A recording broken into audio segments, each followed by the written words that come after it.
샬롬, 오늘도 하나님의 말씀으로 하루 시작하신 여러분들에게 하나님의 은혜와 평강이 충만하게 넘치시기를 간절히 축복합니다. 우리가 지금 하는 것도 물론 책을 보고 혼자 하는 것이 아닌 큐티를 하고 있지만 어떤 그 귀납적인 어떤 연결고리에 의해서 성경 연구 방법에 의해서 하는 그런 큐티는 어떤 인과관계에 집중합니다. 그래서 우리가 성경을 읽을 때 잘 이해가 되지 않고 때로는 잘 좀 깨달아지지 않는 이유는 어떤 그 개연성이 약하기 때문이죠. 2000년 훨씬 전에 팔레스타인 땅에서 일어났던 일들을 21세기를 살아가는 저와 여러분에게 그런 이야기들이 사실 개연성 없게 느껴질 때가 많이 있습니다. 때로는 본문 말씀의 인과관계를 아무리 잘 정리해도 논리적으로 모순이 있는 것처럼 보이고 해석이 안 되는 부분들이 있죠. 왜냐하면 지금 또 현대인들은 지적 수준이 더 높아졌기 때문에 그렇습니다. 즉 인과관계로 해석이 안 되는 부분이 성경 말씀에도 참 많이 있더라는 것이죠. 우리가 다 이해돼서 믿는 것이 아니라는 것이죠. 그때 우리는 뭐를 해야 되냐면 하나님과의 어떤 그 당시에 그런 또 관계에 대해서 한번 집중해서 봐야 됩니다. 도대체 하나님이 왜 그렇게 역사를 하셨을까? 하나님께서는 이 대목에서 어떠한 마음이셨을까?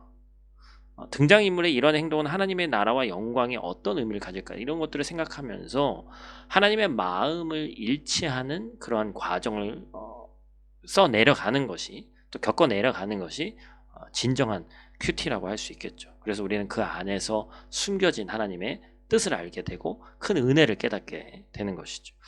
그런데 오늘 안타깝게도 오늘 본문 말씀의 아하스 왕은 눈에 보이는 인과관계에 집착합니다.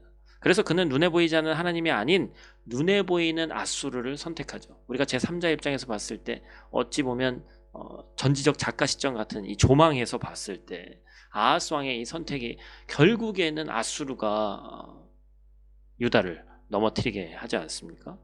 그렇기 때문에 오늘 본문 18절 말씀 보면 그 날에는 여호와께서 애굽 하수에서 먼 곳의 파리와 아수르 땅의 벌을 부르시리니. 이건 뭐예요? 결국에는 아수르와 애굽이 곤충으로 비유되고 있는데 그들이 몰려와서 남유다가 초토화될 것을 예언하죠. 그의 예언은 그대로 적중합니다.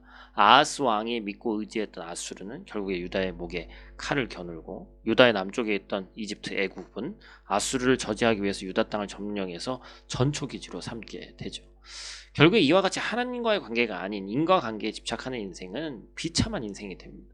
성경 기자는 하나님과의 관계가 아닌 인과관계에 집착한 남유다의 처참한 현실을 주목하죠. 남유다가 처한 현실은 참 비참했습니다. 20절 말씀입니다. 그날에는 주께서 하수 저쪽에서 세내어 온 삭도 곧 아수르 왕으로 내 백성의 머리털과 발털을 미실 것이요 수염도 깎으시리라. 성경 기자는 아수르 왕이 그들의 털을 깎을 것이라고 선포합니다. 당시의 사회에서는 털을 강제로 깎는 일은 죽음보다 더한 치욕이죠. 또한 21절, 22절 말씀도 무서운 예언으로 기록합니다. 그날에는 사람이 한 어린 암소와 두 양을 기르리니 그것들이 내는 젖이 많음으로 엉긴 젖을 먹을 것이라. 그 땅 가운데에 남아있는 자는 엉긴 젖과 꿀을 먹으리라. 무슨 얘기예요? 한 사람이 이렇게 작은 양의 소와 양을 기르는데 인구가 줄어서 거의 멸망 직전에 가서 그것마저도 남아돌게 되더라는 것이죠. 사랑하는 성도 여러분, 반드시 기억하시기 바랍니다. 인과관계에 매여 살면 하나님 아버지께 집중할 수가 없습니다. 하나님을 믿는 우리가 세상과 전혀 다를 바가 없는 거예요. 하나님께 집중하지 못하는 인생은 결국에는 비참한 최후를 맞이할 수밖에 없습니다. 그러므로 우리는 하나님과의 관계에 집중해야 할 줄로 믿습니다. 인과관계에 갇혀 있다면 어서 빨리 빠져나오시기를 축복합니다. 오직 하나님만이 저와 여러분의 수치를 제하여 주실 수 있는 분이라는 사실을 믿으시길 바랍니다. 오직 하나님만이 저와 여러분의 상처와 아픔과 지금 당하고 있는 이 고난을 해결하실 분이라는 것을 확실히 믿고 의지하시기 바랍니다. 이제는 저와 여러분이 하나님께 집중해야 될 때입니다. 이제는 저와 여러분이 하나님의 마음, 하나님의 뜻을 구해야 됩니다. 인과관계에 매여있던 내 영혼이 하나님과의 관계가 회복되는 역사를 경험할 수 있기를 간절히 축복합니다. 기도하겠습니다. 사랑의 아버지 하나님, 오늘 말씀을 통해 성도는 눈에 보이는 인간관계가 아닌 눈에 보이지 않는 하나님과의 관계에 더 집중해야 함을 배웠습니다.